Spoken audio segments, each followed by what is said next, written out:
Tell me, baby, do you recognize me? Well, it's been a year. Just Mana ini?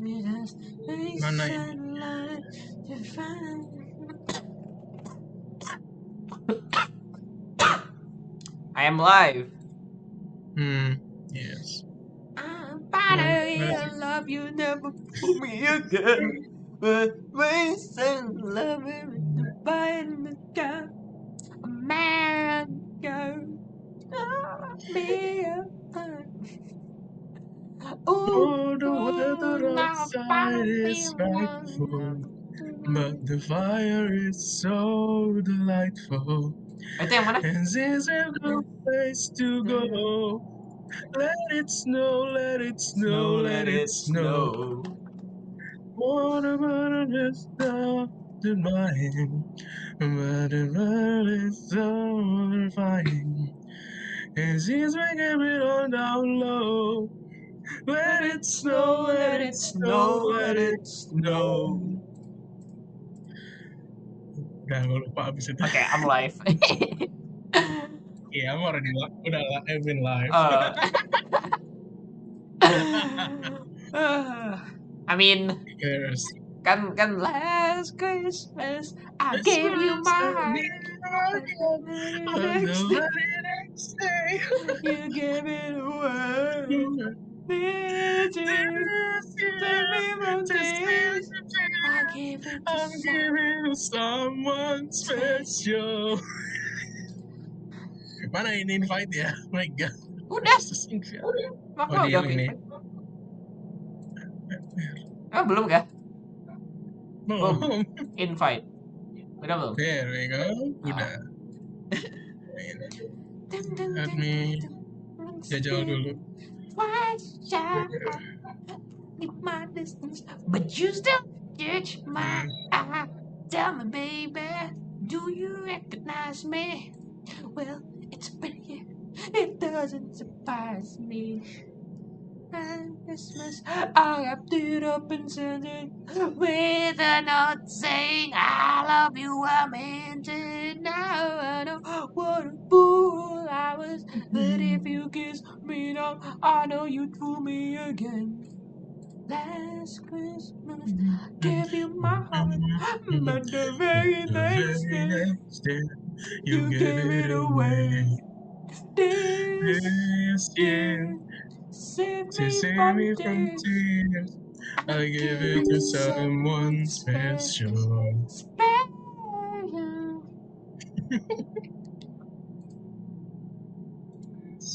Karaoke coming 25, literally. Come the room and you saw when your tired eyes hiding from you, and you saw eyes that you were someone to rely on.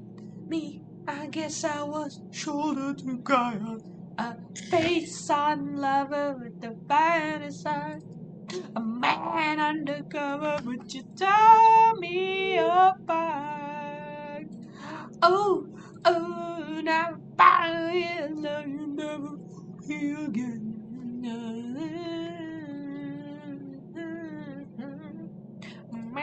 Ayo mulai. Why are we singing? Bro, yes. Astaga. Anyways.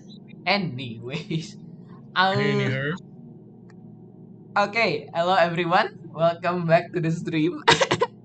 No Minecraft today ya. No Minecraft today. Welcome back to the stream.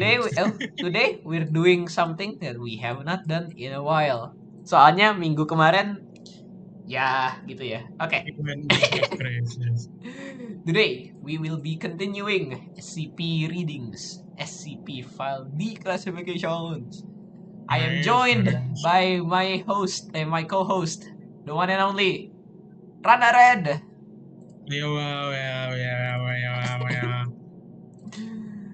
Yes, sir. Okay. So the pre-stream went insane. Pre-stream went dumb hard. Anyways, you still had some ini kan? You still had some SCPs yang kemarin belum sempat diselesain.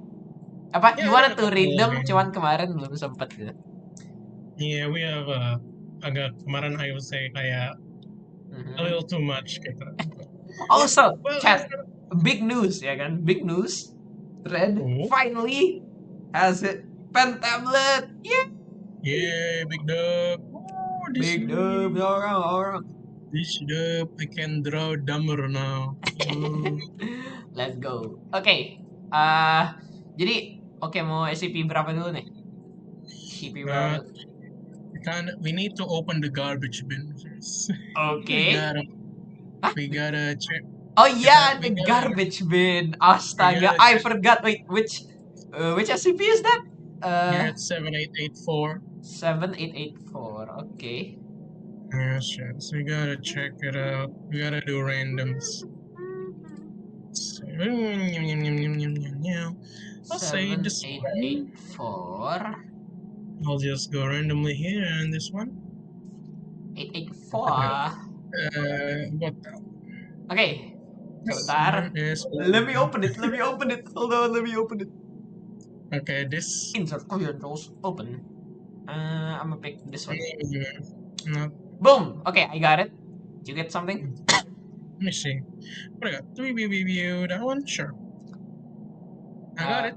What you got? Berapa? Oh, my one. I My got one is a 71. tail. I got a tail. Ooh, lovely. Kalau tail harus kirim link outside, but mine is easier. I would say No, it's not a 7101. tail. It's SCP-3125. Sorry, I saw the tails hub on the kiri atas and I'm like, oh, it's a tail. Tapi I looked at the link and it's just SCP-3125. Kamu dapat berapa? I got 7101. 7101. Oke, mau yang mana dulu? I'll say 3125 first. Why not? Oke. Item number SCP-3125. Object class Scatter. Special containment procedures. Oh wait, sebentar. Oh ya. Okay. Special containment procedures. SCP-3125 is kept inside Cognito Hazard Containment Unit 3125 on the first floor of Site 41. This containment unit is a 10 meter by 15 meter by 3 meter cuboidal room clad in layers of lead, soundproofing, and telepathic shielding. Access is through an airlock system at one end of the containment unit. This airlock is programmed to allow only one person to enter the containment unit at a time, and to remain locked until this person exits before allowing another person to enter. Under no circumstances may any coherent information be allowed to leave the containment unit. This includes written and electronic notes, photographs, audio and video recordings, sound, electromagnetic and particle-based signals, and PSI emanations. During the exit cycle, a purge system rigged to the airlock flushes the occupant's memory by flooding the airlock with amnestic gas for 3 minutes. A senior Anti-Memetics Division staff member must visit SCP-3125 every 6 weeks, 42 days, end of file, and then we have a password code. Let's take a hazardous guess. 3, 1, 2, 5. Denied. Okay. 1111. 0000. Hah? Apa ini ya? 10153. 3125. 1, 2, 3, 4. 42. Oh, it's 5-digit number. Oh. 1, 2, 3, 4, 5. Oh, there's a symbol every time you enter a password. What is that symbol? What is that symbol? Gimana? How do we do this? How do we do this? How do we figure this out? Let's see. Oh, it's 55555. What? Huh? Really? Bruh, look at the top of the Look at the top of the page. Oh, yeah. 5555. Oh my god. Easy. Okay. Right. Lanjut. Item number SCP-3125. Object class Scatter. Special containment procedures. SCP-3125 is subject to inverted containment protocols and is present everywhere in reality except for those places which have been specifically purged of its influence. What? The interior of Cognito Hazard Containment Unit 3125 on Site 41, where this document resides, is the only location in the world known to have been successfully purged in this way. The This containment unit is a 10 meter by 15 meter by 3 meter cuboidal room clad in layers of lead, soundproofing material, and telepath shielding. Access is through an airlock system. Yeah, I've heard about this This one. airlock is programmed to allow only one person to enter the containment at a time and to remain locked until this person exits before allowing the person. Under no circumstances. Oke, ini sama kayak yang tadi ya. Yeah. An alternate Alternate. SCP entry must be maintained in the main Foundation database, giving only the technical specifications of the containment unit, provisions for a senior antimemetics division staff to visit the unit's interior on a regular basis, and no description. SCP-3125 is an extremely large, sea-full...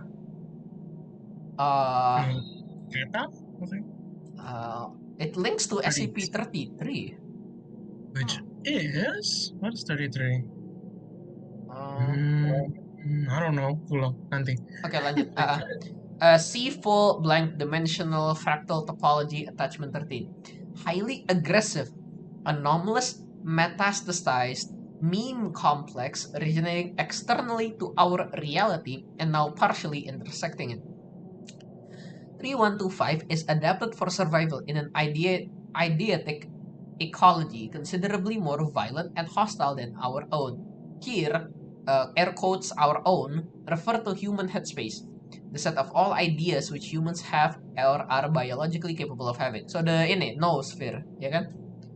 Yes. Because humans have no natural exposure to ideas as aggressive as 3125, human minds have no protective evolutionary adaptations against it. Individuals possessed by 3125 become incapable of entertaining weaker, air quotes, conventional ideas and become instead wholly bodily subordinate to the purpose of serving and disseminating the core concepts of 3125. In addition, although undergoing no outwardly visible physical alteration, they cease to be externally recognizable as human. 3125 is not yet entirely present in our reality. Upon its arrival, the highly interconnected nature of human knowledge exchange systems means that it will take no longer than 12 hours, possibly as few as 4 hours, to encompass, dominate, and replace all human thought. At this point, air quotes humanity as an abstract concept, along with all attendant abstracts such as civilization, culture, society, community, and family will have ceased to exist. The Foundation terms such an eventuality as an MK class end of the world scenario. The Foundation possesses numerous proven techniques for arresting the spread of such aggressive idea complexes, but these are all rendered unworkable in practice by 3125's autonomic defensive response / boundary layer. Fully assembling a mental picture of 3125 and perceiving its true shape causes 3125 in turn to be able to perceive the observer. It then attacks the observer, killing them. The mechanism of the attack is unclear, but appears to be at least partially physical. Quote, mental bystanders, individuals whose thoughts and ideas resemble those of the observer, are also attacked. This invariably includes the observer's entire extended research group and often their close family, parents, and offspring. The attack has the net effect of erasing all knowledge both of 3125 and its attack from the world. This informational numbing effect performs a similar function to the anesthetic saliva of a mosquito's bite, enabling 3125 to evade detection prior to its full incarnation. Foundation staff discovering 3125 may be able to escape its attack via prompt use of amnestic medication to erase their knowledge of it. In either case, the net result is that the interior of a suitably shielded containment unit is the only location where it is safe to observe, record, or even acknowledge the existence of 3125. Outside of such a containment unit, a true written description of 3125 would constitute a lethal cognito hazard.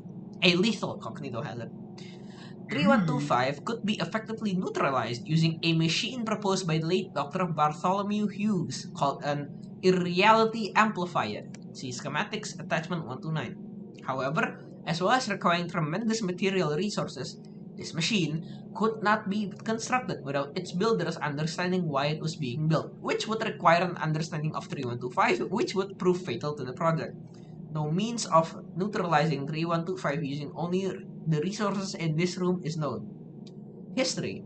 Due to the described defense mechanism, 3125's observation history is almost entirely missing.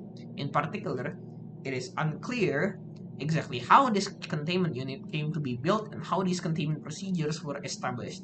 Much data has been accrued in this containment unit over the course of successive visits by Foundation researchers. This data was brought from the outside in the hope of being useful and left here in accordance with containment procedures.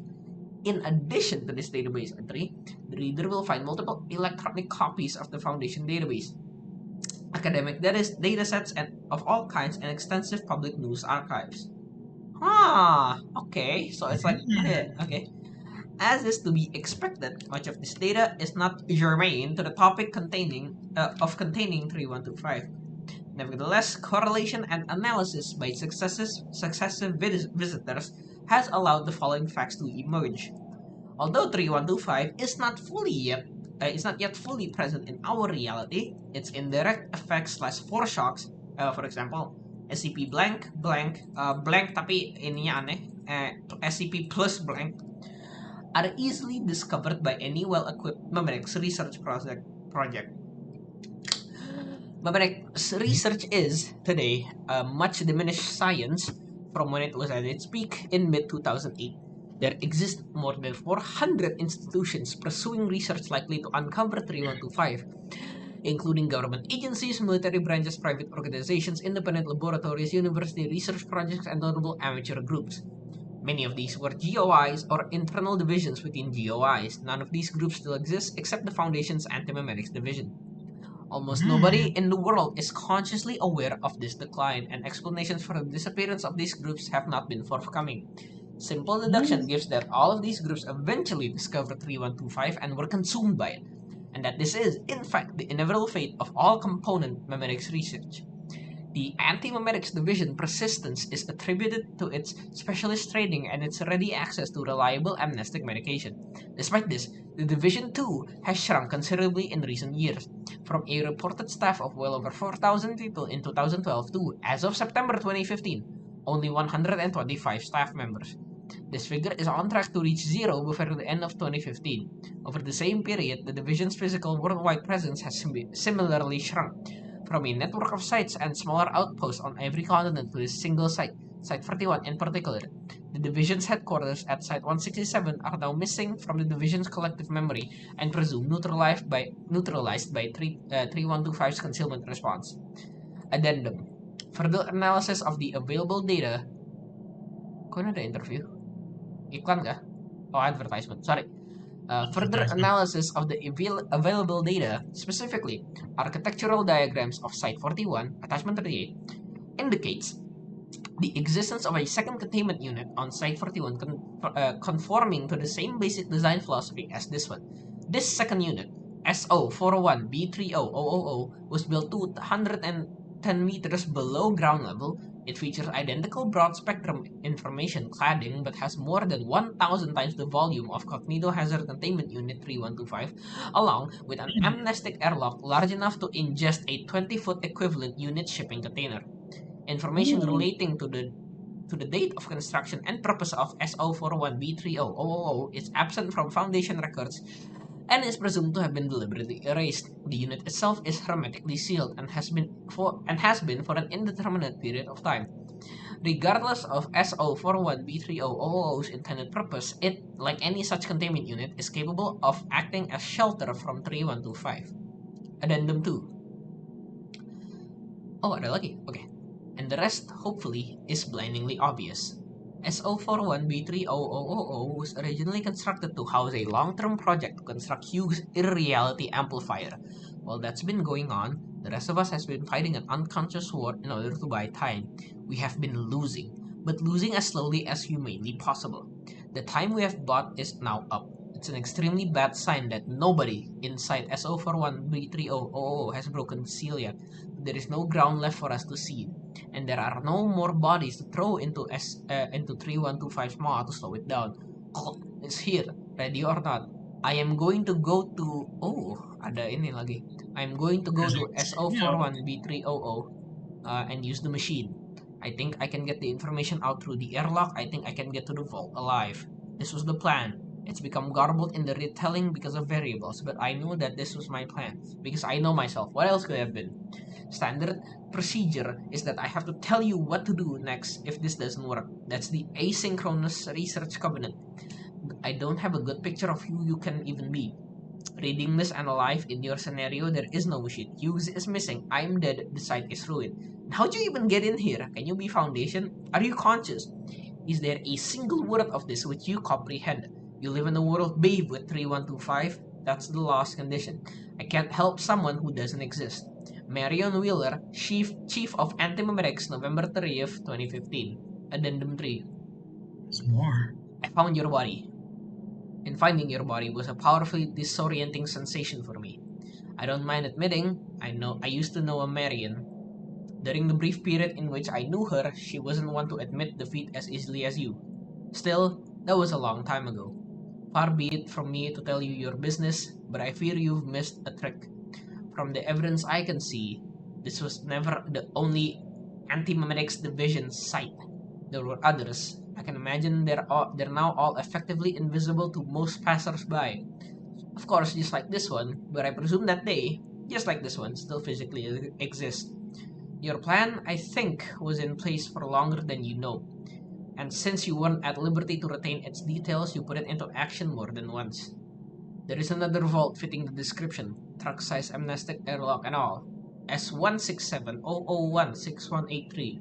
Site 167 is a non-entity, of course, which is most likely why you missed it. It's likely ruined and quite definitely a long goddamn way from here on foot. But still, I think it's better than half chance.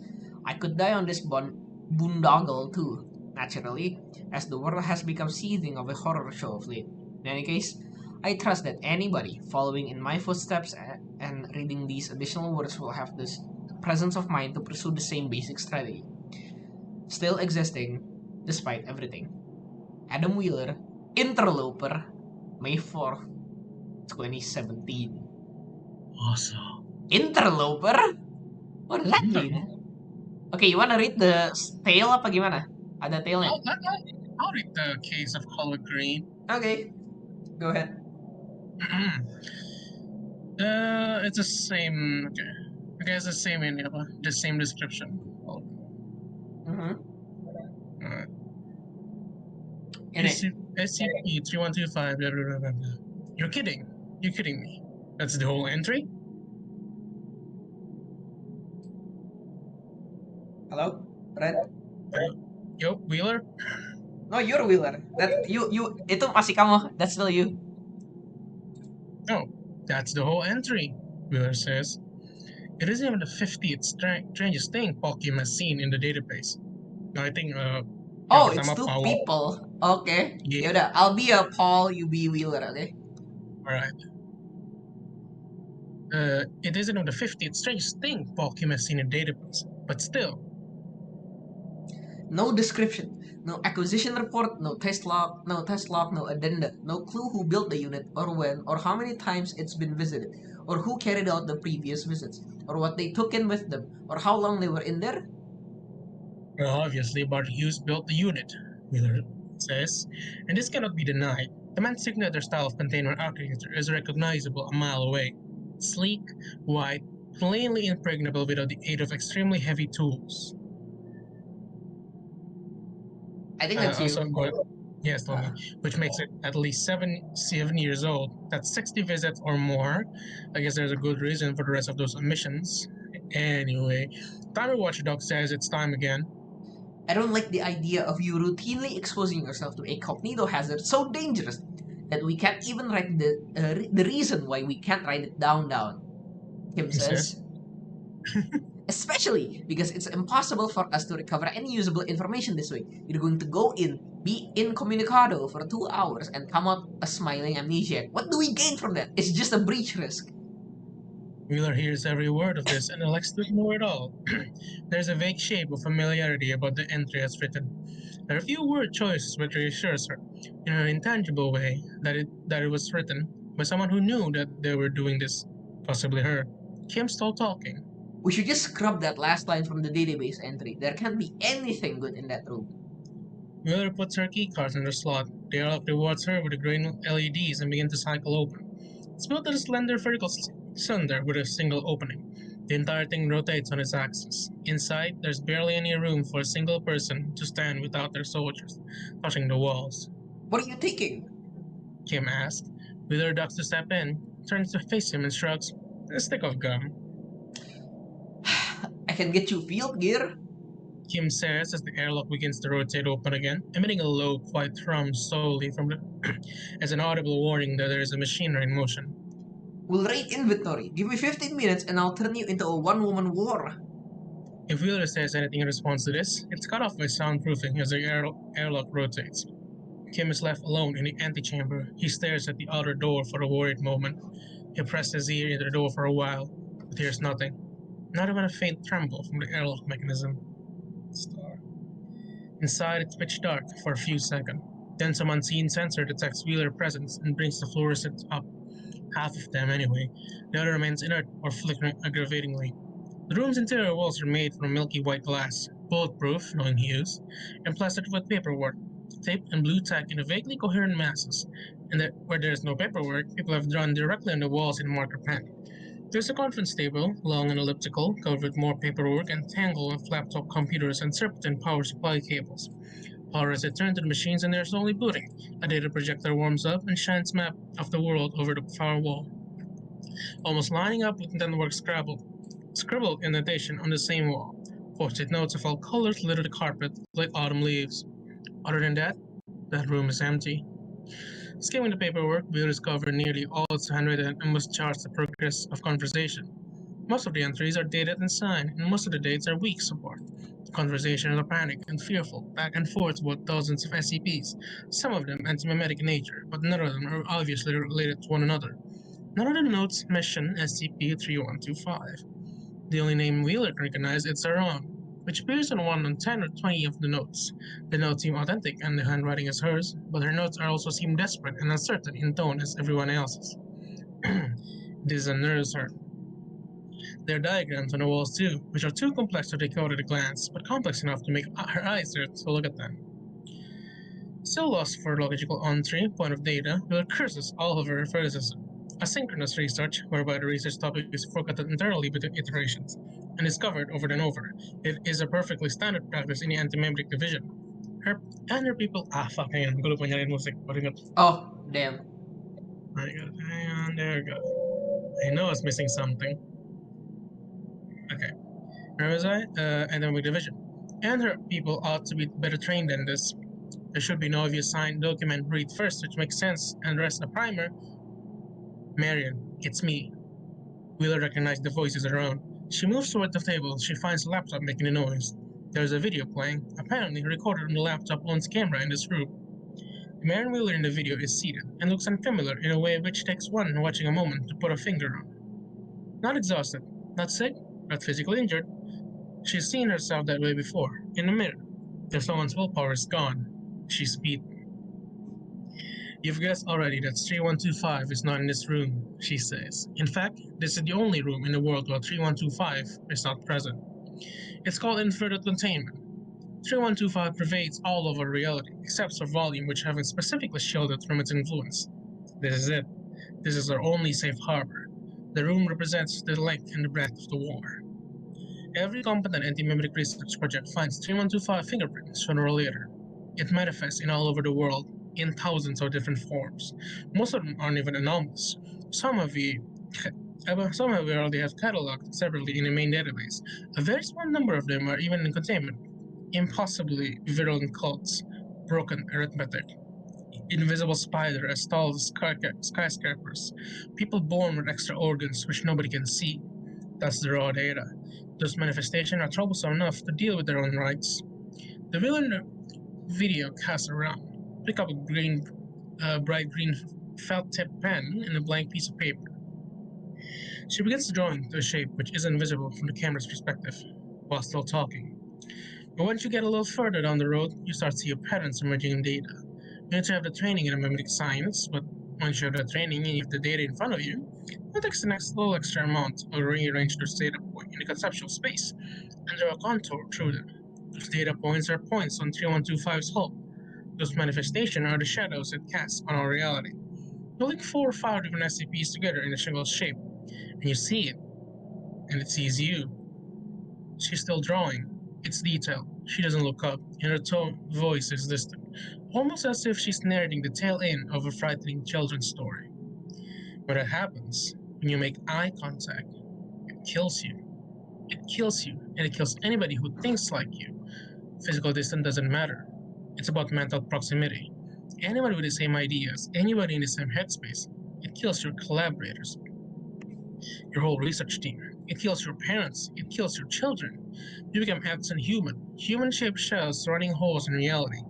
And when it's done, your project is a hole in the ground, and nobody knows what 3125 is anymore. It is a black hole in anti-memetic science, consuming unaware researchers and unyielding no information. Only detectable through indirect observation. A true description of 3125 is, or even an allusion to what it is, constitutes a containment breach and lead to indirect cognitive hazard. Do you see? It's a defense mechanism. This information swallowing behavior is just the outer layer, the poison coating. It protects the entity from discovery while it infests our reality. And as years pass, the manifestation will continue, growing denser and knitting together, until the whole world is drowning in them, and everybody is screaming. Why did nobody realize what was happening? Nobody will answer, because everybody who realized was killed by the system. You see it, Marianne? See it now. Wheeler is the core of foundation anti-memetic science. She had all the raw data readily accessible. There are extensive written calculations on the walls, but she doesn't need to read them. She can do them in her head. All it took was a slightest push, the slightest suggestion. Staring into her laptop screen, her eyes wide and refocused, she understands how it all links together. She sees 3125.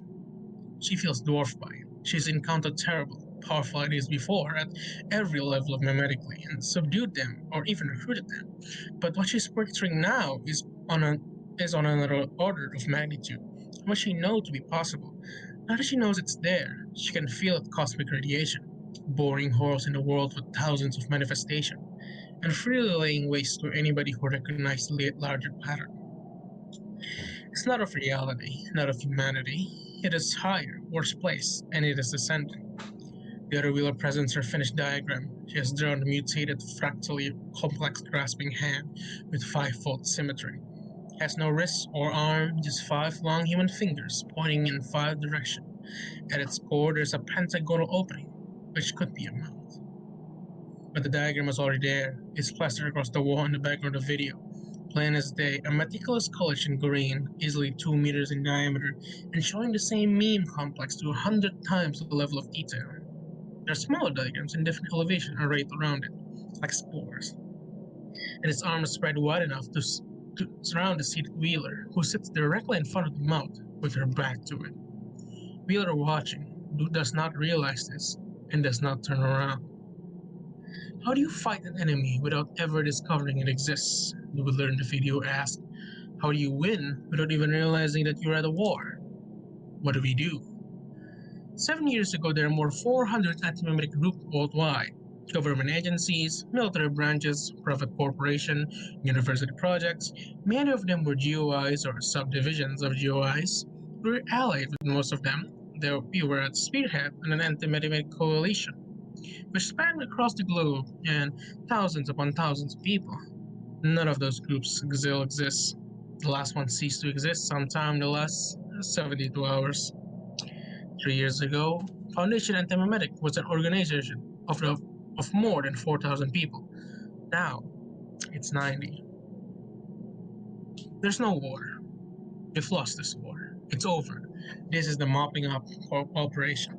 The only reason we still exist at all is because we have a better amnestic biochemistry than anybody else in the world. Because that's all you can do when you see 3125. Run away and try to forget what you saw. Seek oblivion in chemicals or alcohol or head trauma. And even that can't work every time. It's circling in. We made it over and over again and we don't realize it. There's no way we can stop ourselves from discovering it. We're too damn smart. She points at something at the wall, out of view of left-off camera. Wheeler, watching, turns to look in the upper right corner, and there are a constellation of dizzyingly complicated schematic, but Hugh's initial are on every page. There's a machine we could build. All it would take is 8 years. A lab as big as West Virginia, and all the money in the world. Nothing that the O5 Council would blink at if we went there. But how do we build a machine without any of us realizing what it's for? It would be like building and launching Apollo 11 without a single engineer deducing that the moon existed. Logistics would be insane, but secrecy would be well past impossible. Someone would start asking questions, and then it would be over. So what do we do? Find another way, Wheeler says the unhearing recording. The fatalistic tone of voice makes her angry. What the hell's wrong with you? I could tell everybody to walk away. I could send a little message to myself saying there's danger down this road, you should disband the anti-mimetic division and pursue other projects, but I'll be suspicious. I'll start asking questions and then it will be over. Wheeler's now crouched in front of the video, trying to understand what she's watching. What's wrong, Marion?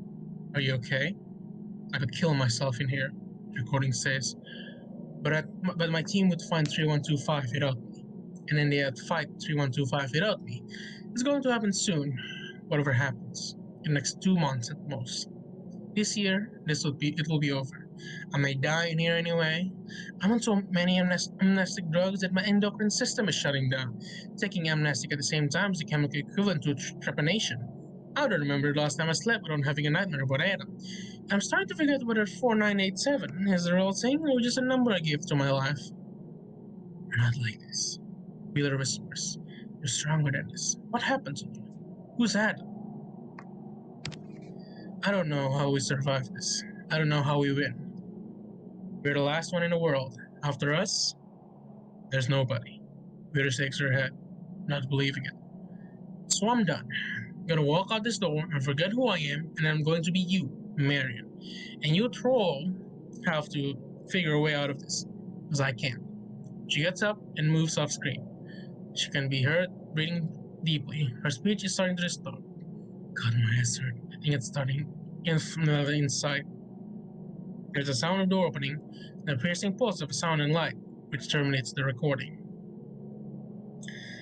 Wheeler stares at the dark screen for a long minute. She's never seen herself so weak, and it damages her ego a great deal to see that it's possible. She feels disconnected from what she saw, like happened in an alternate universe. She felt revulsed and appalled by the version of her, more so to know that the version is still inside her somewhere. It doesn't make sense. I'm looking at all some facts, but I made her give up. What does she know that I don't? What's Adam? The answer to this question is so obvious and sickening that she instinctively distrusts it. She circles around the answer, probing it, trying to find reasons to reject it, but it's inescapable. Adam was someone she knew when the video was recorded, now completely removed from her memory. Adam was someone the thought of whose safety paralyzed her with fear. Someone in the same headspace, someone she couldn't bear to lose. And then she lost. What if? But how the room got built in the first place? Anybody guess? Wheeler imagined Hughes building it was a proof of concept.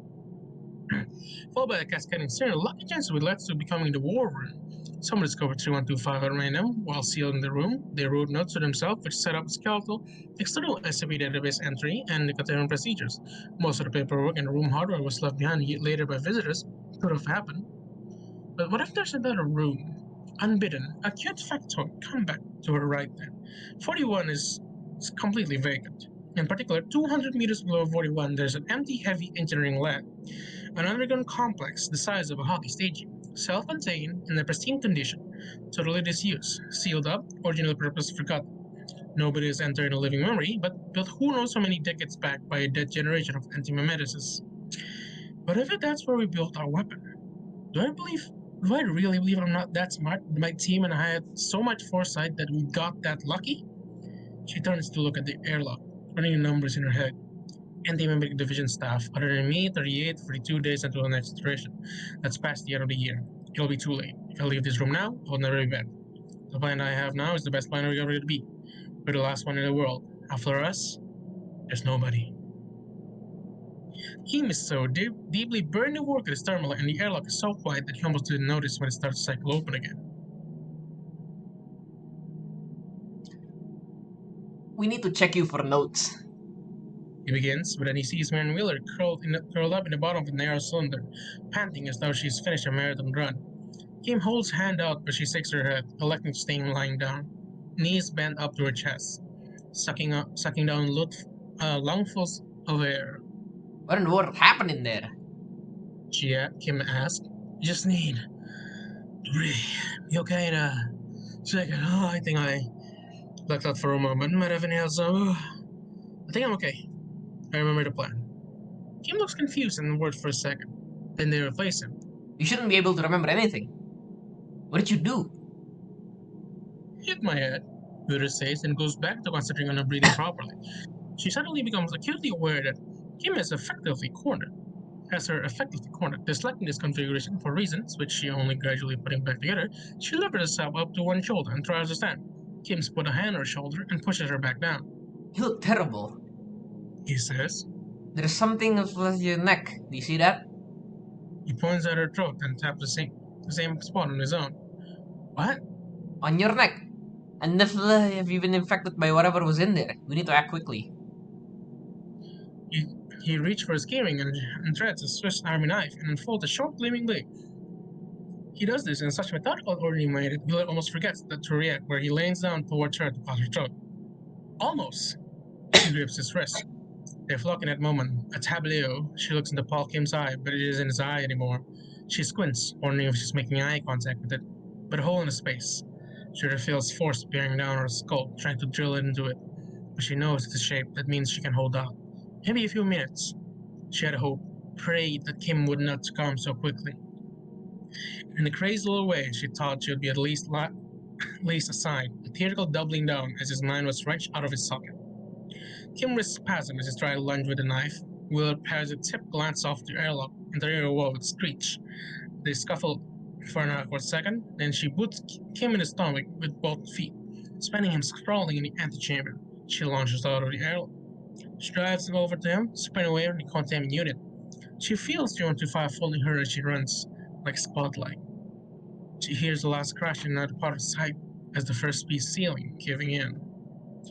Oh, it continues. Oh man, it's gonna be long. Okay, I'll read this one. Your last first day.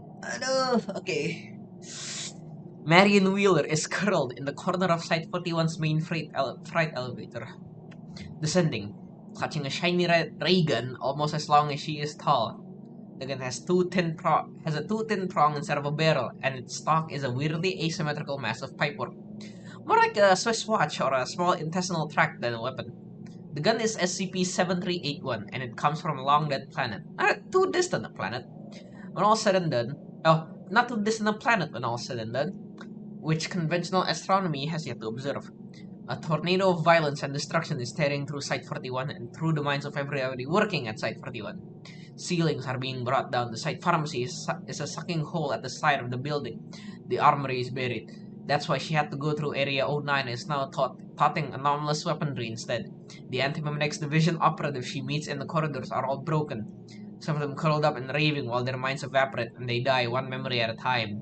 Some infected with a collection of ideas which compel them to shout guttural phrases in strange languages, and to procure blades, never guns, and work on those demented victims, and each other and themselves.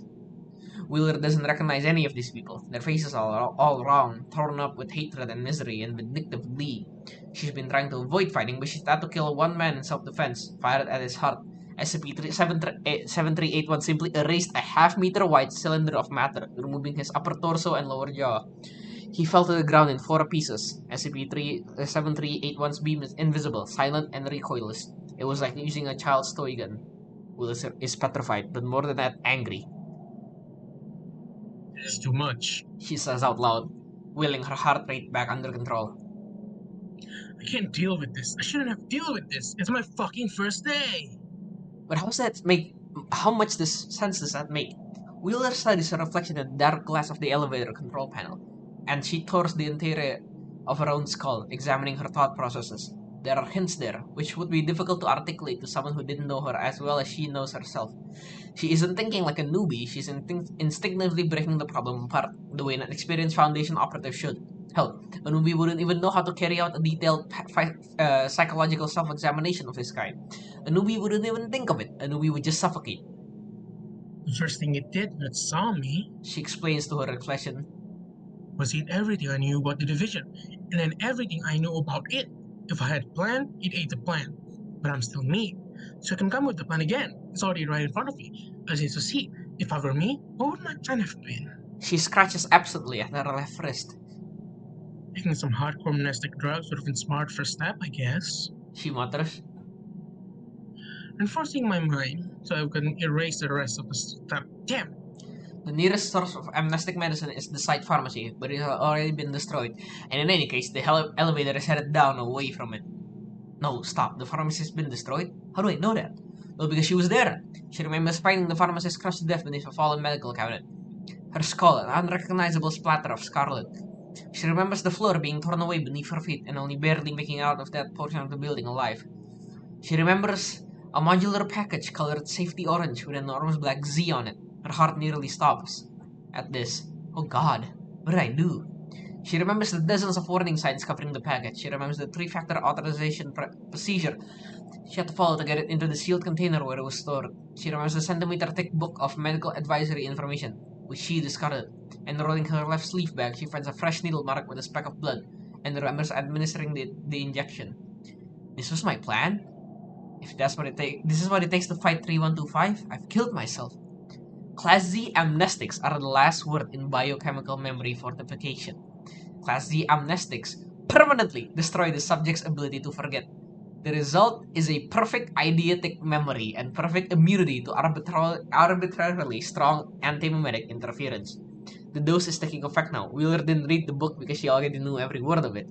She knows everything that's about to happen to her. She can already feel her mind hardening like steel and the developing symptoms of extreme sensory overload. She can see everything. There are extra buttons on the elevator control panel, the lowest of which the 30th floor below the ground level. She's somehow already pushed.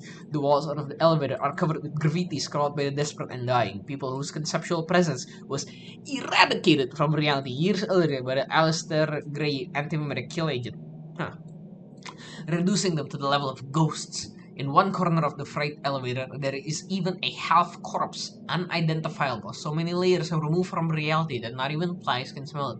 Its cells winking out of existence asymptomatically over the course of years. There is a fistful of tiny white worms exploring the floor of the elevator car near where she's sitting. Revolted, Wheeler shuffles back from them, shaking one or two or more of them from her hair. The worms are among the most widespread and successfully anti-mimetically cloaked organisms in the world. They are everywhere, in every biome, in every room. She can hear a long, alarming drone noise. A continual roaring which has the texture of ambient noise and is continually getting louder, as if it's been there for her entire life and it's only now that she's begun to hear it. It's too much data, too much sound, too much light. Having her eyes open is like jamming them full of needles. She clamps her hands over her ears and screws her eyes up. Even like this, she feels the vibration of the elevator slow descent and the heat of the failed air conditioning and the movement of her clothes on her skin.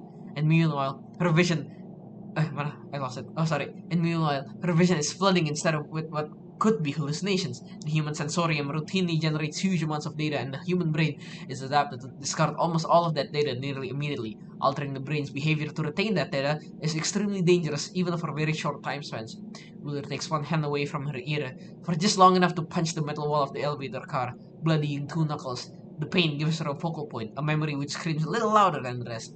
And she finds the plan. She doesn't remember it. She bootstraps it from first principles in a handful of minutes, just like she's done hundreds of times before. I know how to beat you. No, you don't. The elevator stops at the 30th floor below ground and its doors grind open. They wait open for a long time. Further up the elevator shaft, there are distant rumbles of more parts of Site 41 being reduced to crumbs. Still crouched in the corner, Wheeler mutters, 3125 doesn't have a voice. Of course I do. 3125 is a 5-dimensional anomalous metamorphosized mass of bad memes and bad anti-memes, everything in between stepping through our physical reality. It isn't coherent, it isn't intelligent. It can't communicate. This is an auditory hallucination. Ha! You know what I hate most about you, Marion? You're consistently, eternally wrong, and yet you're still alive. All those lost battles every year of the entire lost war, but somehow you always cobble together enough dumb luck to walk away unscathed. The eternal soul survival. You don't deserve that kind of luck. Nobody does. While it's talking, Wheeler leans hard on the ray gun close to her feet. She lodges one shoulder against the wall of the elevator car, still with her eyes closed. She braces herself and opens her eyes. The corridor ahead is empty. There is an airlock at the far end, this one large enough to drive a truck through. Built from ultra-toughened white metal alloy in Bart Hughes' established style, there's a panel beside the airlock. She closes her eyes again and hobbles forward, using the ray gun as a crutch, stretching one hand out ahead as her guidance. Someone has to be the last. Someone has to be the best. The team is dead. Their minds have been pulled out like eyeballs. They're hollow people with holes in space where their brains were. The war is over. Finally, it's just you, Marion. A division of one, dying from amnestic overdose. 200 meters underground, cared for by no one, known to exist by no one, up against an immortal, unkillable idea. Wheeler reaches the airlock and fumbles blindly with the panel until she finds a slot for her keycard. For a few seconds, it seems as if nothing is happening. Then a yellow light flashes, the numerous mechanical interlocks unlatch, and the door cycles open, with all the fuss of a flower's petals unfurling. Noise, Hughes always held, is a symptom of imperfect engineering. Behind her, she hears the freight elevator close up and return to ground level, and she knows that someone has summoned it, intending to pursue her. Ideas can be killed, she says, stepping into the airlock. How? Better ideas. As the airlock cycles closed, so does the hermetic seal. SCP-3125 is shut out. If something can cross over from conceptual space into reality, taking physical form, then something can cross in the opposite direction. It must be possible to take a physical entity, mechanically extract the idea which it embodies, amplify that idea, and broadcast it up into the conceptual space. A bigger idea, a better idea, one designed specifically to fight 3125. An ideal, a movement, a hero. The machine Wheeler needs to build is the size of an Olympic stadium, and she doesn't have a fraction of the heavy numeric engineering experience to do it, let alone the material resources or the time. But she knows. Someone has taught her, she doesn't remember who, that an anti-memetics division operative is as good on their first day as they're ever likely to be. And the same must be true of the division as a whole. She tells herself, we won. Kamu yang baca deh. We won this war the day it began, when we encountered 3125 for the first time. We built this bunker, but Hughes faked his death and sequestered himself here so he could work uninterrupted. So the rest of the division held on for as long as humanly possible. Buying time for this moment, I know this is what I did, because what I would have done. I'm the final component. He's waiting for me. The space beyond the airlock is gigantic, structured and lit like an aircraft hangar, and filled with hot, stale, dry air. Wheeler, still mostly blind, stumbles forward across an expanse of more than a hectare of flat, dusty epoxy flooring. Hughes! She shouts into the void. It's time! Nothing comes back but the echo. She glances up for a second. The space is empty. The castle-sized, memetic amplification-sized broadcasting units, which Bart Hughes was meant to be building, is absolutely absent. Hughes himself is absent. Maybe... kamu yang baca dong? Maybe the entire machine is anti-memetic cloak? She wonders, momentarily. It would be a smart way to conceal the operation even from the rest of the Foundation, but her brain is curdling in the strongest amnestic drug ever manufactured. There is genuinely nothing here. Almost nothing. At the center of the space, there is a small outpost, a group of trestle tables with tools and toolboxes scattered about the place. Parked behind it is an unmarked military truck with flat tires. On the back of the truck is a squarish machine the size of a shipping container, with unshielded wiring and exposed pipework, and a long cable leading to a heavy-duty control panel on the floor. To the untrained eye, it is not clear what the machine is designed to do. It's the anti-memetic equivalent to a hydrogen bomb, the division's answer to a site nuclear warhead. Activated, it will contaminate Site 41 and everything and everyone on it. with anti-magnetic radiation. There will be no Site-41 and no division afterwards. Nothing any of the escaping infectious staff did could have any effect on the real world.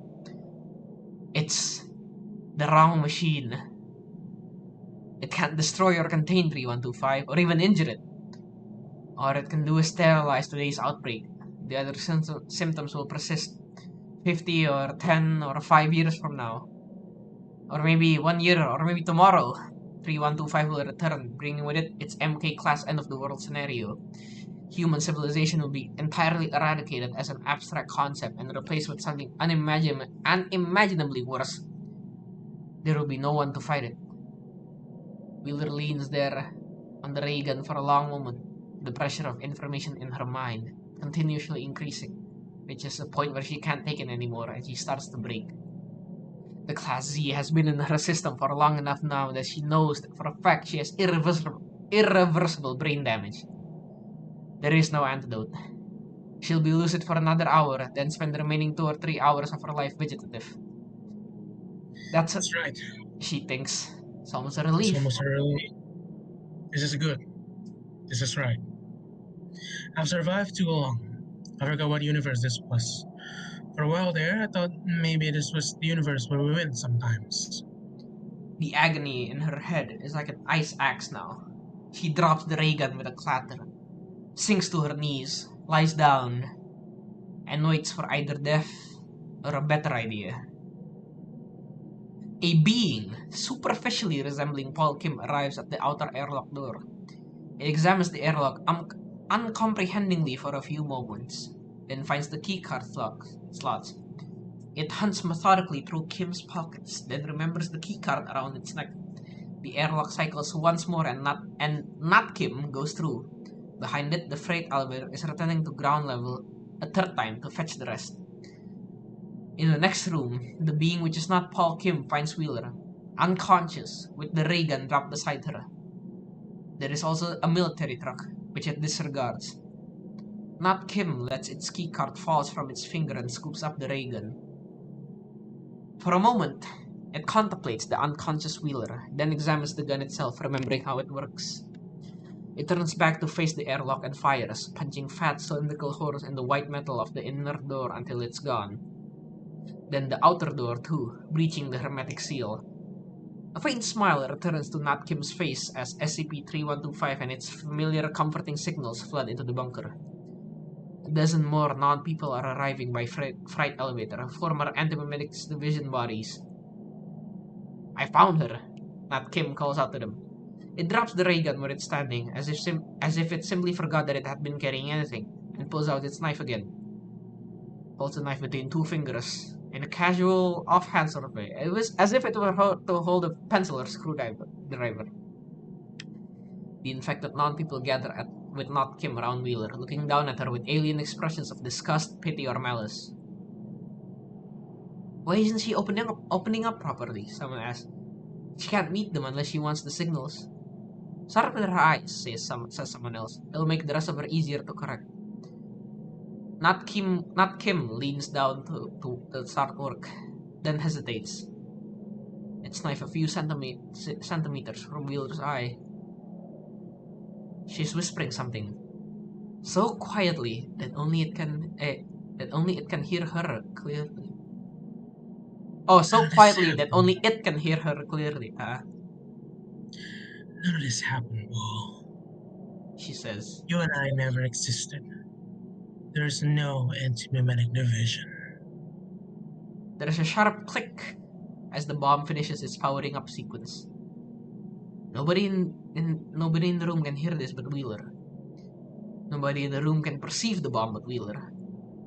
All they can see is an empty truck. The world goes black. Yep. Lovely. Damn, so they didn't win, eh? They didn't win.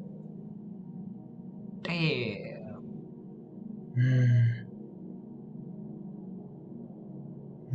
Oh. Bleak. Huh. Boy. Damn. It's kinda, yeah. It's kinda, yeah. Well, how do we draw this? Hmm. Kind of rough to draw something you really can't know. Mhm. I mean, even on the whole three tails, quote unquote, it's like everyone is just like it hasn't been described There is properly. a direct sequel though. Is Kalau there? iya, if you go to the Anti-Memetics Division hubs, kan ini kita tuh tadi ceritanya baca ini, there is no Anti-Memetics Division ya kan? Hmm.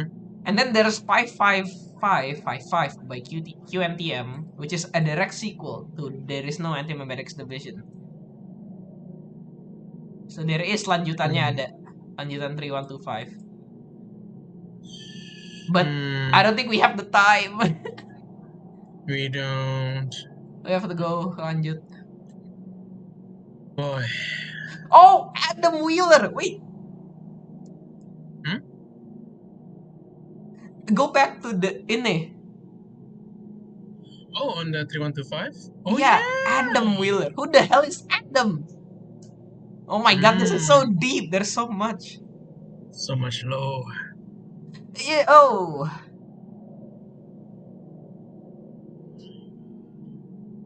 Oh. Oh. Boy, boy, boy, boy, boy.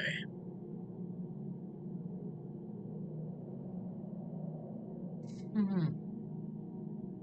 Yeah. Where have you been all my life? Yeah, so this is.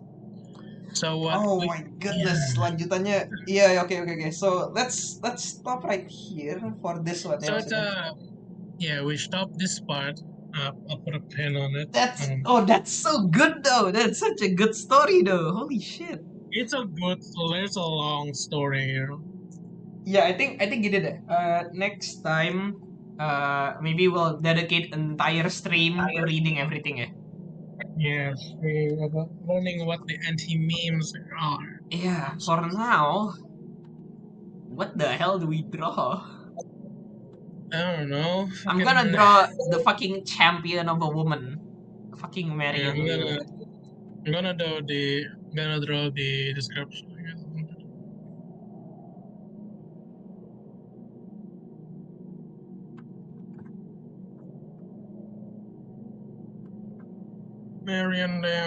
Marion fucking Wheeler, man, the greatest character I've known. She's the most badass fucking. She is Holy hell shit. of a as fuck. Gila.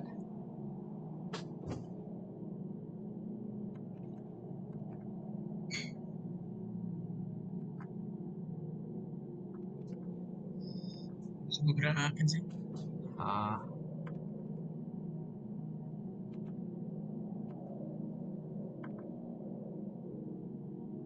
Oh, I can't. How do I draw hair? I can't draw hair. Good question. My. Shit's fucking busted, yo.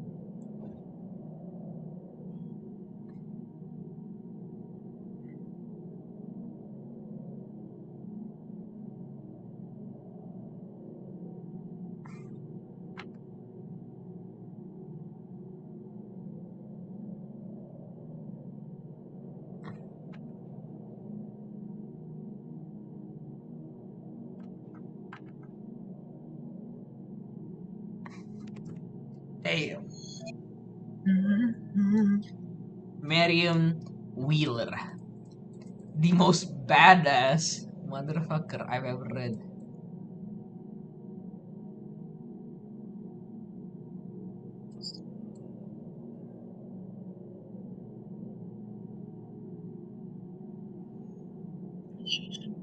Until like. Yes, I can.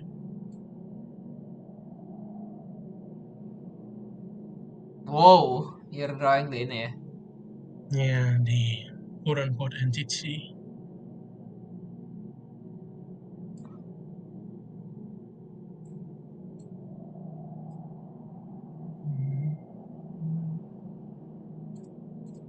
Oh. Salah. Mana yang kebuka? Oh, ini. That's...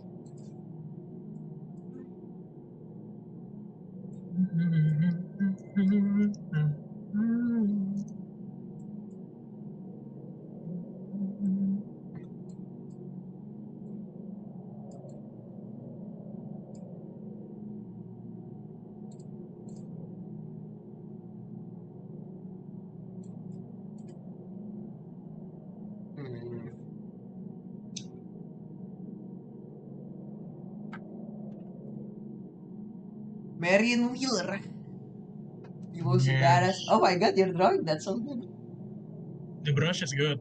That's what Yeah. The quote unquote entity. the entity. It corrodes the person.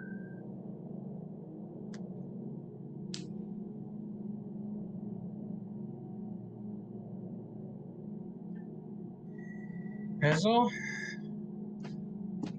Damn. Okay, what's the other one tadi yang kamu dapat? Oh, why, that's...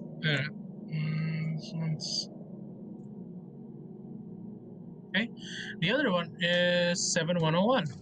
Hopefully it's not as long. 7101. Yes.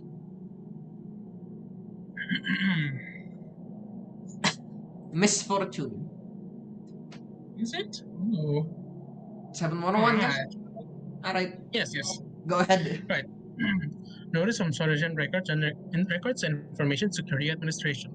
Warning, the following file contains instances of unstable temporal anomalies. As such, information presentation may differ from contradicting itself in certain session. If you encounter any such instance, first perform a diagnostic in order to identify and solve the problem. It's a coin flip. It leads to a coin flip.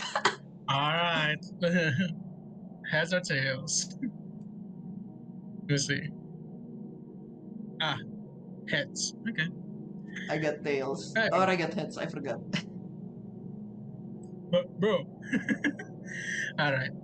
Item 7101, level 4 secret, containment class Keter, secondary class Shikoma, disruption class Amida, risk class warning. Special containment procedure.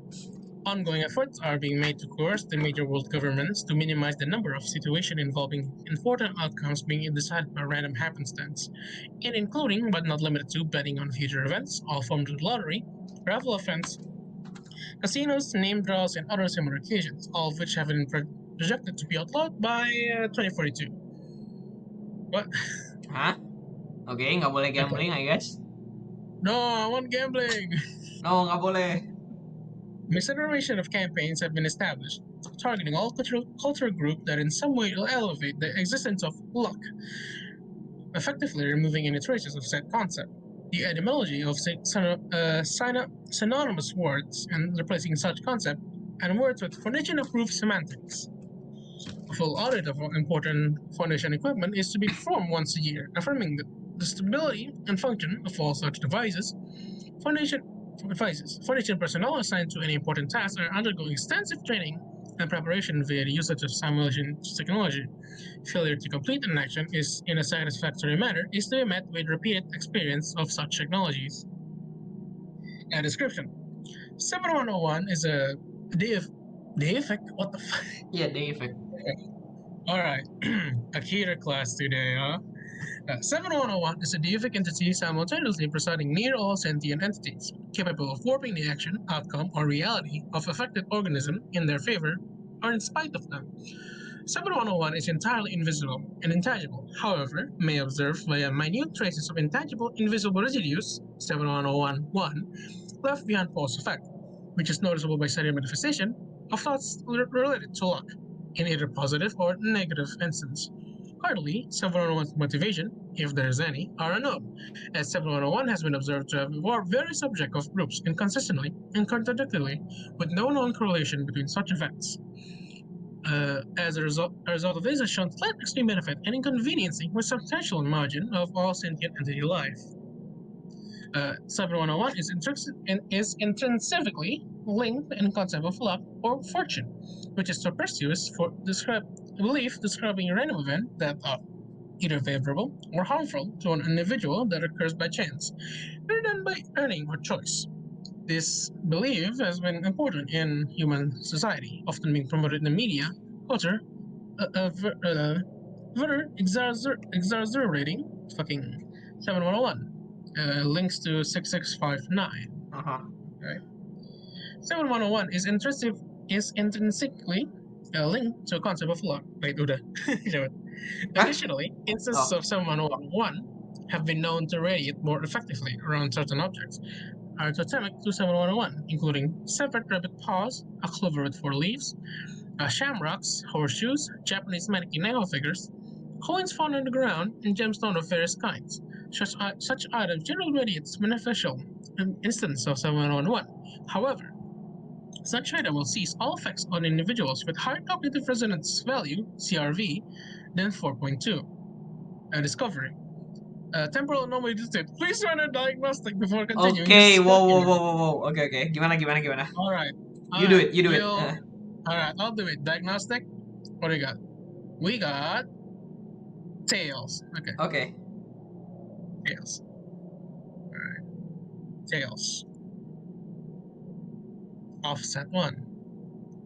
Tails. Incident report. Report 7001-0406-2023. Between 4/6/2023 and 11/6/2023, worldwide mortality rate rose by 26%, alongside increase in reports of missing children or animals by 42%, and 38 products of differing brands were recalled for varying reasons. Incident report 7002-01/01/2026. An increase in discoveries of hostile anomalous entities, hazardous objects, and phenomena was noted throughout the year of 2025.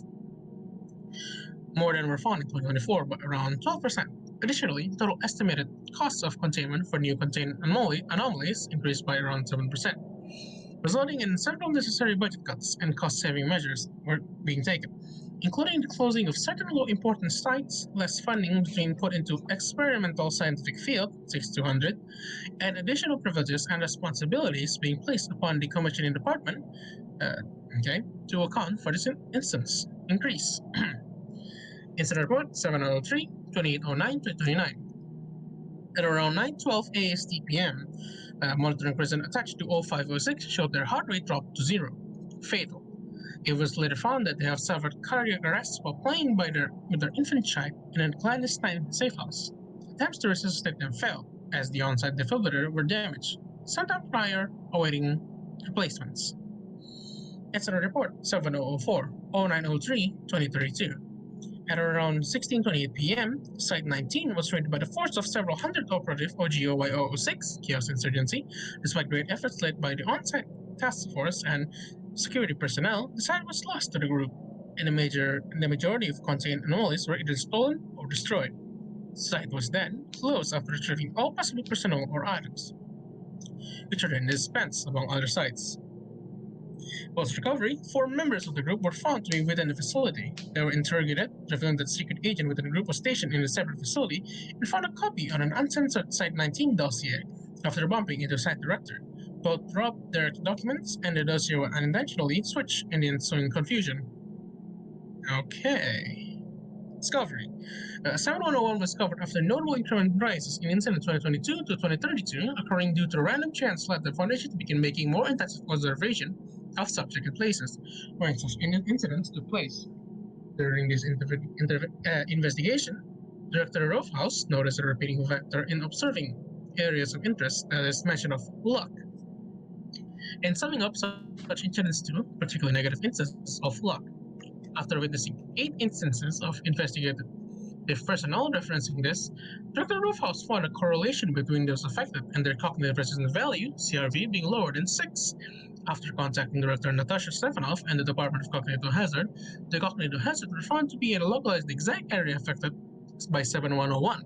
Additionally, subjects possessing a lower CRV than 2.9 were found to rarely reference a personification of 7101, those being Lady Luck, Orange Jesus, Misfortune, and more notably, Fortuna in these areas.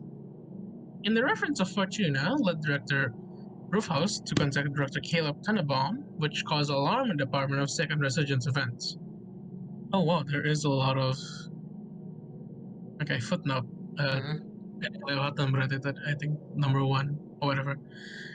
Fortuna is a Roman deity of luck and fortune. Tanabam is Department of Applied Technology head, privileged head tactical theology pre-crusade campaign at 2032.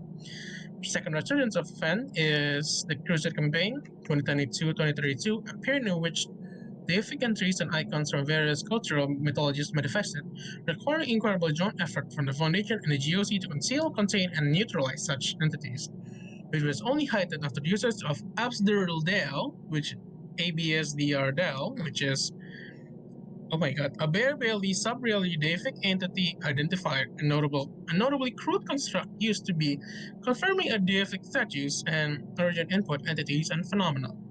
Return indefinite result. 701 was later differentiated from Fortuna in 2035 when no tangible source for 701's effect was found, which differed from Fortuna's physical body, acting as the origin point for its anomalous phenomena. All data of the 701 then compiled in 2036 and procedures were devised to put the place in the same year. Anomaly detected, diagnostic. Your turn. Big money, big money, big money. Big money, I want heads, I want heads. Big money. Tails. Big money. Okay, tails. Offset 6. Tails. Not from Director Roofhouse. Good day. Currently, in my most belief that 701 presents an unmistakable threat to the personal life of all organism, and I mean all organism. This threat, I believe, is unencumbered by our current protocol set in place, which has caught 7101 effectively free roam to do as she pleases. This can be visualized by incident report dated before containment effort began detailing mortality rates increasing by around a quarter in a week. Another describing the tragedy of Site 19's downfall, both being attributed to 7101. This alone should have resulted in a harsh containment measure being enacted, some incredible act that shields the people from their effect, or the final measure. But as of yet, that all has been put in place by making everyone forget about luck and limit areas where she could be interject herself into someone's life. To be honest, I failed to see the fruit of this action. In a separate project I've been working on, I witnessed an engineer fall down a set of stairs. She broke a bone or two, but survived, unluckily. Another time a breach occurred, 3 dead, unluckily. And just last year, an audit found a number of discovered anomalies that appear to be 38% non-hostile, 29% neutral, and 41% hostile, which is comparison to the year before this increase of 6%. Unlucky. She is still actively affecting reality, which directly contradicts the meaning of containment. We are learning next to nothing about from her. Ultimately, I believe the best option that we have is neutralize 7101. I will begin consulting outside departments for help in this matter, and seek approval from Director Calvin Bolt for termination of 7101. Good day. Oh, there's 2 meeting. Okay. I'll be I'll be the other people, you be Roughhouse. Alright, I'll be Roughhouse. Overview, traditional staff meeting regarding 7101. Date, 9/11. 11th of September, 2039. Okay, in attendance, Director of Pen and Roof House, Project Lead, and Director Calvin Bolt, Department of Decommissioning Head. Begin log. Within Director Bolt's office, both parties are present. So it's omnipresent and omnipotent. Or something like that. She generally affects people in ways they don't like. Mostly little, like changing the pattern of traffic lights to inconvenience someone in particular. Or influencing the bus driver to take off just before you can get there. However, a more notable event would be directly sabotaging a Foundation project, years in the making. What? Ford Technician was handling an important piece of Project Defocus, and despite following procedures and being uber careful, they all somehow fumbled and dropped it, breaking it. Nearby people thought it was as unlucky, all lower than 4.2, no less. I see, but how precisely are we supposed to neutralize this? Or why should we neutralize this at all? Is there something wrong with the containment protocol? I believe so. Since the protocol was set in place, the severity of her effects, that we know of, has seemingly only increased. I do not believe that we are currently doing this impending 701 at all, allowing her free reign to manipulate everything and everyone. Right, but how are we supposed to neutralize it? If anything, it sounds like a phenomenon which would present much more difficulty in doing so. Wouldn't that fall under your jurisdiction? Yes, however, this entity appears poorly understood and exists outside conventional decommissioning tactics. You mean you can't burn it? I mean, how are we supposed to neutralize something we cannot see, we cannot touch, we cannot prove actually exists, except for people thinking luck when they see something lucky or unfortunate happening? In fact, I'm relatively concerned this isn't an anomaly at all. It's just coincidence. You want an example? Sure. Dr. Roofhouse stands up before opening the door and allowing D-class subject in the room. Dr. Roofhouse removes a knife from their sleeve, 2 rabbit paws, 2 horseshoes, a 4-leaf clover, and a blindfold from their pocket. He placed the horseshoe and rabbit paws around the D-class, placed the clover in his hand, and looked towards Dr. Bow. What are you doing? Just watch. Dr. Roofhouse looking at Dr. Bow with D-class behind him. They toss the knife over their shoulder in the direction of D-class. It passes by his shoulder, falling to the ground behind him. You missed. What does that prove? Observe. Dr. Rouse removes a 6-round revolver from their sleeve, inserts a single round into it, spins the cylinder, and hands it to the D-class. Hey! He's under some drugs and cognitive hazard. Don't worry. D1142, place his gun to your head and fire. D1142 complies. Nothing happens. The doctor takes the revolver, spins the cylinder, instructs D1142 to fire upon himself. This repeats 11 more times. Pretty damn lucky. Well, damn. Need I continue? I'm still mostly not convinced, but even if it is real, I don't believe there's much I can do about it right now. I could defer you to another department for better containment, though you and Tannenbaum should already be at the forefront of this situation. I see. No thank you, Bolt. Dr. Roofhouse makes a sound believed to be chuckling. Are you alright? Yeah, I remember a certain phrase. You might know it? What? You know, fortune favors the bold. How long have you been planning that? How long have I been playing that? Good day. Dr. Roofhouse and the 1142 leave the office. Alright, and then Tannenbaum meeting. Alright. Yeah, that sounds. Oh yeah. That is. Alright, that's an interesting show of 7101. Yeah, definitely. Alright. Directional staff meeting regarding 7101, the 12th September 2039. I think next day, yeah. In attendance, Director Penn and Roofhouse, 7101 Project Lead, and Dr. Caleb Tannenbaum, Department of Applied Theology Head. Begin law. So, rather than explaining how 7101 could potentially harm people, you decided to get a Class D to try shooting himself? He didn't believe it existed. A better way to prove bullshit luck than getting someone gamble their life at Russian roulette. This does not prove anything. You could have rigged it. Yeah, but I didn't. Anyway, I told him about the focus. I told him that basically I'm contained and I told him it's getting worse. Before shifting that focus onto what basically was trying to kill the Class D, really, you could have not screwed up that interview more. Oh, but I could have. Anyway, talking didn't work. I suck at word mouth.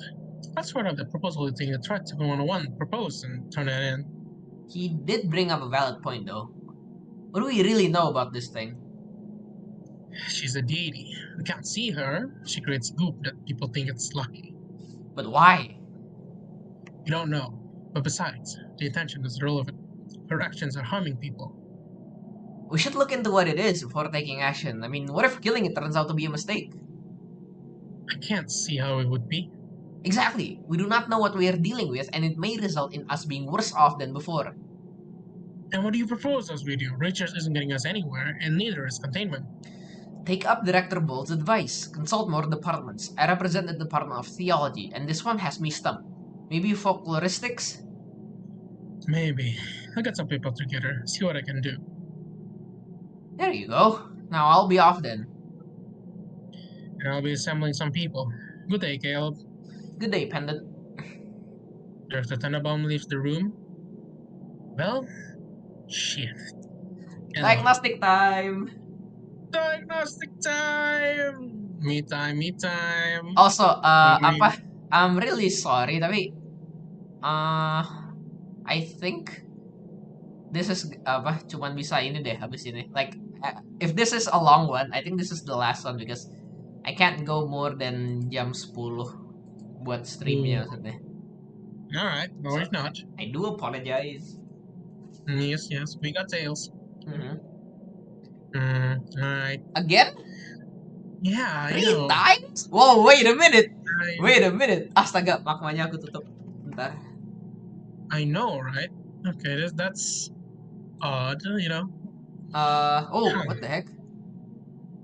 Yeah, okay, tails. The document was written after the original was lost.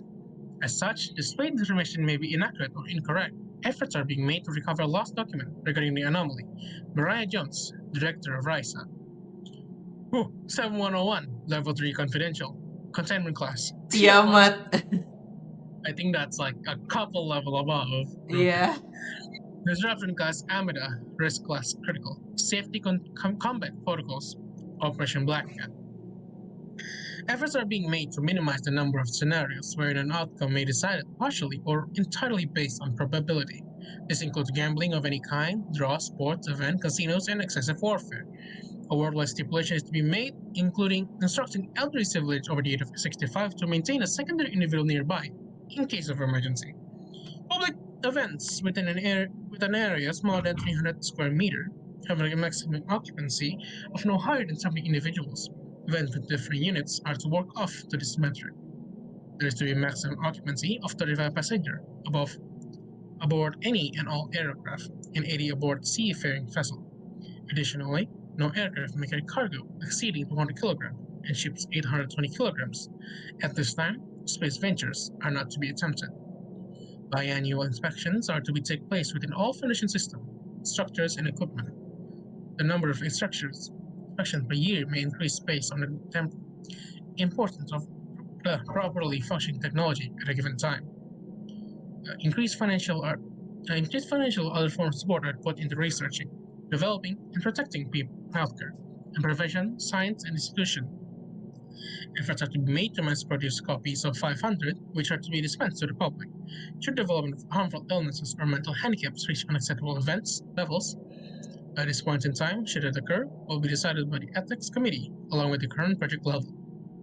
Efforts are to be made to implement these protocols with the public without arousing suspicion, which will require extensive fabrication of various purposes, which, according to analysis, may set humanity's progress back and will delay further progression by around 61%.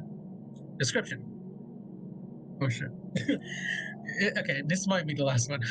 Yeah. 7101 is a phenomenon occurring in an instance of availability pockets of probability, oh my, that causes affected subject to experience additional hostile, unfortunate, or otherwise unfavorable circumstances. The exact mechanics of how this process occurs is unknown. Since this discovery, there has been major rise in diagnosis of various life-threatening illness, accidents, or of any nature occurring. Newborn children found to have various handicaps, malfunction with architecture, electronics, and other systems, and the general global death toll. Typical instance of 711 may be observed as an individual being located in an environment that, at the current time, is more hazardous than it is regularly, a higher concentration of subject experiencing a hazardous scenario that usually results in injury, damage, or termination, hazardous events such as fires, earthquake, or gas leaks occurring near individuals with disabling handicaps, sudden development of natural disasters such as earthquakes, tidal waves, hurricanes, tornadoes, drought, or floods. Personnel that are usually well trained and or equipped may make increased number of mistakes. Recorded instances of this include the individual known as 0544 had entered an alleyway only to get killed due to botched robbery. A pipe within Site 17 burst within server room 4, resulting in mass flooding of the room, 3 other server rooms, and the loss of 4.082% of foundation records, including all files were previously associated with 701. Oh, how convenient. How convenient. A 6.4 scale earthquake occurred in Rail Career Site 27, which heavily damaged several sections of the facility, including the cafeteria, dormitories, and infirmary. And the personnel were killed during this, including Director Caleb Tannenbaum, head of the Department of Applied Theology, who had been treated here for a previous injury and believed to be caused by an effect of SEB 101. The complete annihilation of newly reformed site of High Brazil caused, state of High Brazil? What the? Yeah, it's No a time. state. It's a state. Okay, no time. Caused by earthquake, fires, poor weather condition, and ill-appropriate trade options. See Incident Report 7004. Okay. The failed termination 7101 resulted in deaths of Director Penner Roofhouse, the previous head of 7101 project, and an unknown number of individuals. See Incident Report 074. 71011 is a humanoid female entity. Oh, hell yeah, we got someone to know. Yeah. Details about it or its relation to 7101 are unknown. 7101A is a specially modified AB Scrodel device whose purpose as being able to locate 7101. Though how it was achieved is unknown. It is currently deactivated and inoperable. Incident Report 7074 1511-239F. Okay. Footage recovered camera attached to a tree in the forest outside Area 55. Again log. Camera begins recording in front of the Dr. Roofhouse. Their hand is removed from the camera, revealing that they're being forested area, with a device appearing to be modified Abe Scroll. Various runes are depicted on the ground, circling the device. Rolling. Right. Well, good day, viewer. I'm Penner Roofhouse, overseeing the extermination attempt of 7101. I have not told anyone about this, but if nothing really happens, we'll all just destroy this footage and move on. Dr. Roofhouse moves out of view before returning to the with a document. So, I started thinking about Fortuna or Tyke and thought about their relation to 7101. They were their respective culture personification of luck, and were able to locate, identify, terminate, or contain both of them. So why not 7101? I've been having researchers Pepper and Fall and have another look at how we were able to trace Fortuna, and found that her action would leave something behind, sort of like 7101. Dr. Roofhouse began interacting with the device. So, technobabble aside, Dr. Roofhouse looked into the camera. I found a way to locate 7101. Bro is literally an influencer. What is Bro doing? Yeah. Dr. Roofhouse began removing several objects from the coat before rearranging them in a pattern all around the device. This might be a little bit much, but I haven't really tried this before, so let's hope for the best. Or good luck, I suppose. Dr. Roofhouse removes the phone from the coat pocket for calling what is believed to be Dr. Caleb Tenenbaum. They begin chatting, though the conversation takes place outside of microphone reach. After hanging up, they approach the machine and activate it. They take a step back as it begins making several sounds before turning to the attached screen. I think it's working. The noises emitted from the machine begin slowing quieted down. The Roofhouse look at the screen before looking at the two different documents. They turn and approach the camera. In work. The Roofhouse turned the camera off before hearing a noise from the device. They return to it. Fuck? The Roofhouse looks at the camera. Oh, give the coordinates to Tyke. But now they're giving me the coordinates to the Atlantic Sea, Australia, and Germany? The device repeats the previous noise. New coordinates to Texan, Croatia, Sweden, and Pakistan? The machine begins rapidly repeating the previous noise. Oh, what the hell? The machine stopped, displaying the coordinates listed below. Beep, beep, beep, beep, beep, 8L, beep, beep, beep, beep, beep. The machine makes another noise. The Roofhouse began looking at the new coordinates and putting them in their phone. That's right here. Where is it? Why can't I fucking hover it? Huh? Alright, Alright.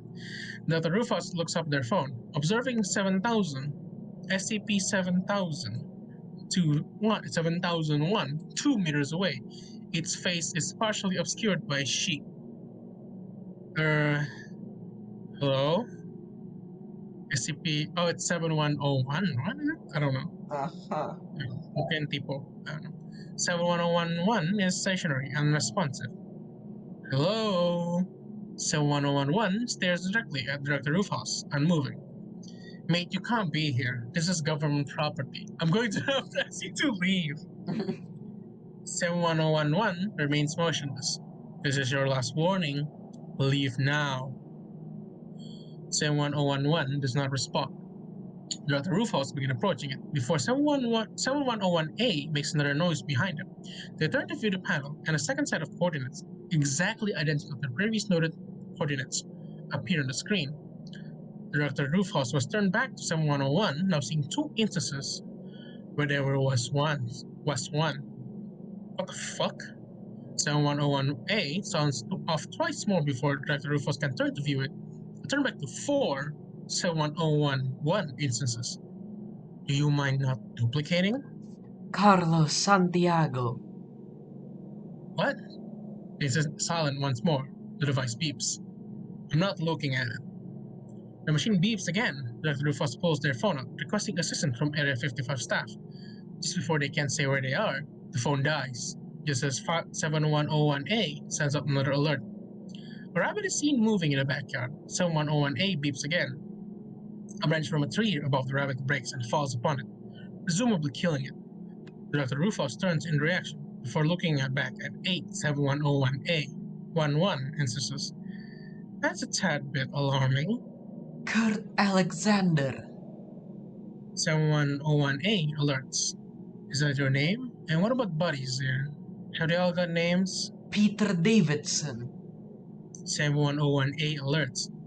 And I'm Penn Rufus. Now get out! Alicia Gray. Samantha Lewis. 7101A alerts twice. What's going on here? Angus O'Brien. Alright. Director Rufus removed the revolver from their sleeve. All of you are coming with me. Charles Wemhoff. Christian Kennedy. Hugo Sanchez. 7101A alerts after every comment made by 7101 instances. I'm warning you, stop this now. 7101 instances because citing different names. During this, an increased local emergency service call is noticed. Director Rufus begin backing away from the instances, walking out of the camera range, suddenly before re-entering sight. Visibly turned away from the original instances. 7101A begins alerting rapidly. Dr. Rufus begins firing at 71011 instances, which are now unknown number. A bullet pierced through the cloth, covering one's face.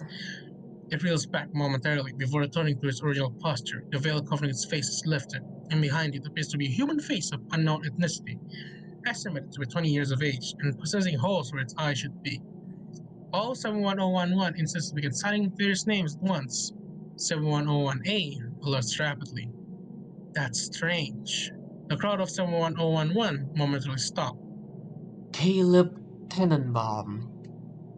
The crowd continues chanting names, noticeably faster than prior. Dr. Rufus began firing upon the crowd, with each affected instant momentarily staggering before retaining composure. All dialogue during this time is thrown out by the gunfire. Gunfire continues for 8 seconds, ending when Dr. Rufus runs out of ammunition. At this time, both 71011 and 71011A are silent. Pendant Roof House. A meteor is falling from the top left to camera's perspective, which crashed into the Director Roof House, killing him. The instances manifest. 7101A ceases all activity. End log. Ending 8. Better luck next. Better luck next time. Huh. That's fun. Wow. Damn. Damn, that's fucking fun. Oh my god. You wanna go through the other... sempet nggak ya? Kayaknya nggak sempet deh. Sorry ya. I don't think... this is something you experience once. That's so fun though. Yeah. Damn. Okay. What do we even draw? I want Lady Luck. Fortuna. Lady Fortuna. I want the girl. Why? Why'd you do that? Huh? I don't know. What did I do? Nggak, draw gue nggak ada ya? Oh, well. Hilang punya gue. Oh, wait, gue hide. Bodoh. Can I?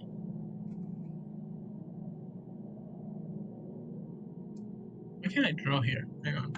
Is your color white? Are you drawing with white? I don't think so. Ya cek lah di color wheel-nya. Enggak. No. Kok gue nggak bisa ngeliat punya gue ya? Sama. Kalau ada di situ. refresh. Oke. Okay. Lo ada di ininya. Oh, there we go. Bastard. Oh, there we go. Wait, now I can draw.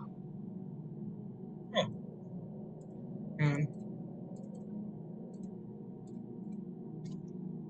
Okay, there we go. Sekarang. Bisa. You know? Okay. Oh, I don't own a layer. Bastard.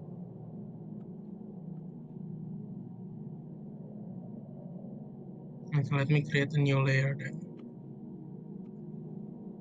Kayak ini hapus dong yang tengahnya nih. Oh.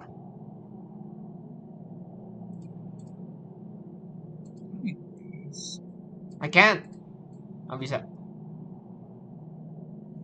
Kok nggak bisa bikin layer lagi? Heran gue. Ah. Tuh. Very unlucky ya. God damn it. Oh ini dia. Cat ini. Dulu. Okay. There we go. Okay, now.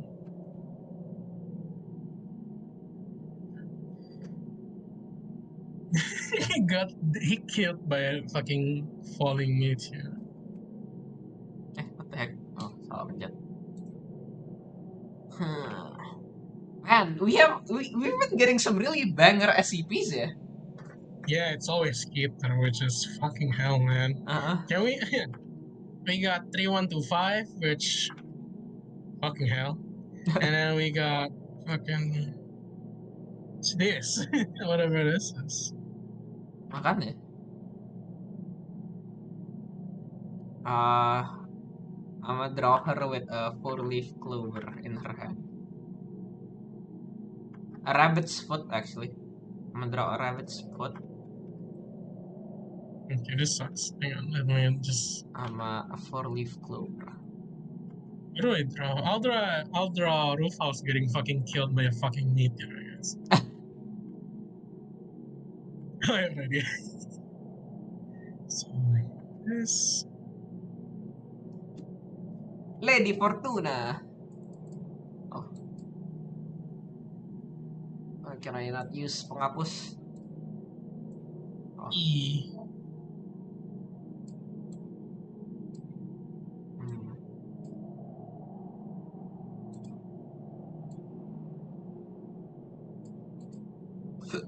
Okay.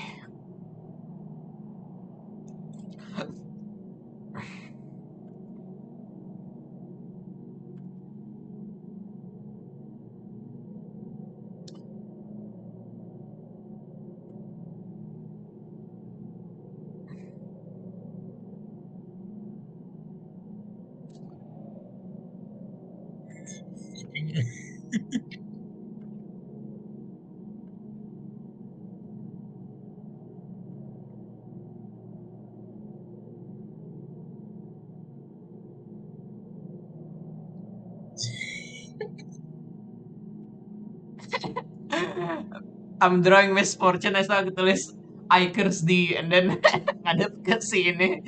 Siapa namanya? Yeah. Fuck that. My god, fuck that guy in particular. Oh, God, sorry, bro, I accidentally claimed your layer. Bruh, stop claiming my layer. Just double click your layer. It'll make it yours again. I can't. Double click aja. Nggak bisa. Okay, tuh. I assigned it to you. Thank you.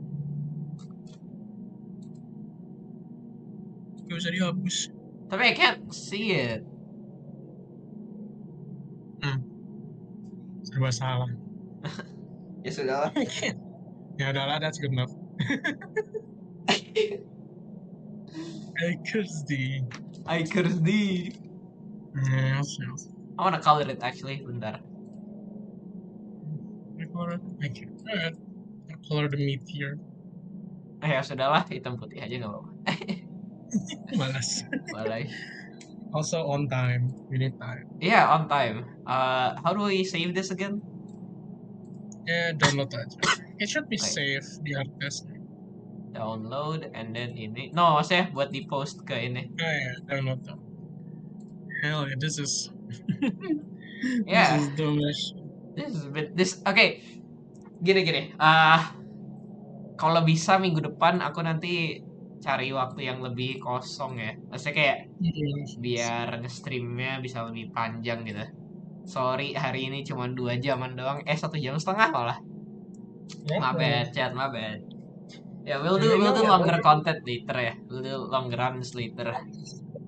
I mean, Ah, we would do better, tapi kita selalu dapatnya banger terus. ya masalahnya itu. We get ones that are like entire books gitu gak sih yang kayak I would say we'll limit to one random next week. We'll see how ya that works. let's do one random. Kalau pendek ya udah ya kan. Kalau panjang nah. Nah, yes, yes, We'll use the coin flip to determine ini ya. yes, Determine. yes. Why? Kenapa feature tell-nya there are still human in corning? What do you mean corning? Maybe for next time. Next time. Alright. Alright. Well, I think that's it from me. Thank you guys so much yang udah join streamnya. Again, we'll be doing this more regularly. Again, minggu kemarin karena lupa aja karena Minecraft moment. Minecraft Don't moment. worry, this will still be a weekly occurrence ya kan. Kalau bisa nanti lebih panjang ya streamnya. Maksudnya aku kan ini kepotong jam 10 ada something, so you know. Yeah. You wanna shout out anything, Red, before we finish? Oh ya, aku belum nge-link Twitch ngepin Twitch kamu ya dari tadi, astaga. Alright.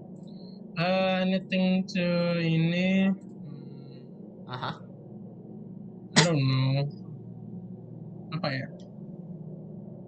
Anything to shout out at all? No, shout out. I want to shout out. I would say not really new, but newly discovered by me. Apa tuh? Her new karaoke stream was banger. Siapa tadi namanya? Kepotong di stream aku. Nero sama. Oh, Nuro sama. Oh iya, oke. Her new stream was banger. I just found one of her songs she sings, and Chinatown Blues. Great song. You gotta check it out. Okay. I will. Yeah, that's been it from me. And that's been it from us, your host today on weekly SCP File declassifications. I've been solanoide.bsky.social, Rana Red. Oh iya, ini deh next time kita bikin ini yuk, kayak gambar model kita pakai scientist suit and then like ada. Yeah. Alright, that's been it from me. That's been it from Red. Hope you guys have a nice night. See you guys when I see you guys. Bye. Atsu.